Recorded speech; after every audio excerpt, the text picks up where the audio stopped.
Going into high school though, like I remember, like I said, Frank would always talk about you throwing and doing your events and track and stuff, but I never really paid too much attention to it. I never noticed that there was javelin. Like I always knew that all the big football players did shot put and threw the discus and stuff. But what was it like? What was your mental process like just knowing that in high school for the first couple of years that there was no javelin? Yeah, no, it was definitely hard because it's one thing to be able to compete. I mean, at the time, um, I was with the club, and then I became unattached for a little bit, kind of training on my own. But it's definitely a different feeling, being able to compete against other high schools for your school. So as you mentioned, it was kind of tough, for my freshman and sophomore year, knowing that it wasn't going to be something that I was able to do for the school, even though I still did track, still threw shot put and discus. Um, it was pretty tough.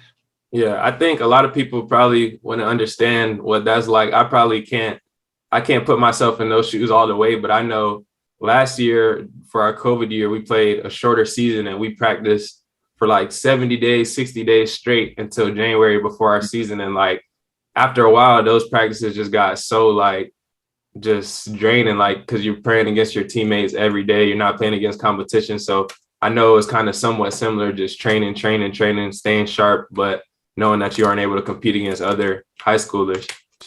What was it like when you found out that they were going to introduce javelin to high school sports? Yeah. For lack of a better term, I was obviously very excited.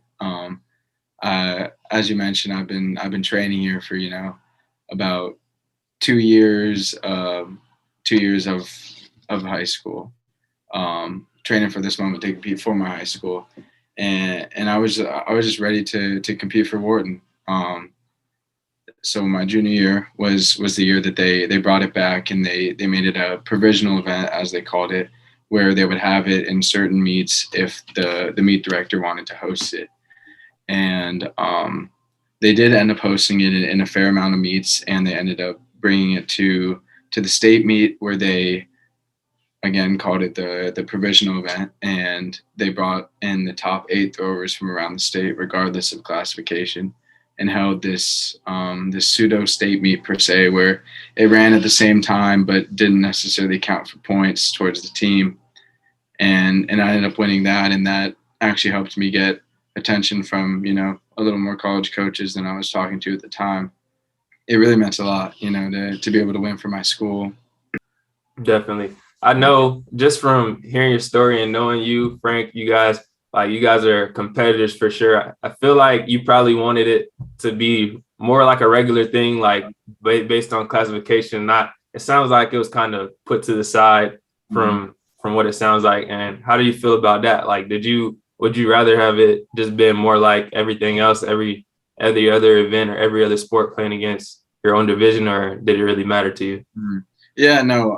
As you mentioned, I'm definitely a huge competitor, and um, for it to not, be an official state championship or anything of that sorts, it was definitely a little upsetting. But by the same note, I am that much of a competitor that something like that just fueled my fire, and motivated me that much more, just to be ready for when it was going to be a real event 2 years ago, or my senior year of high school.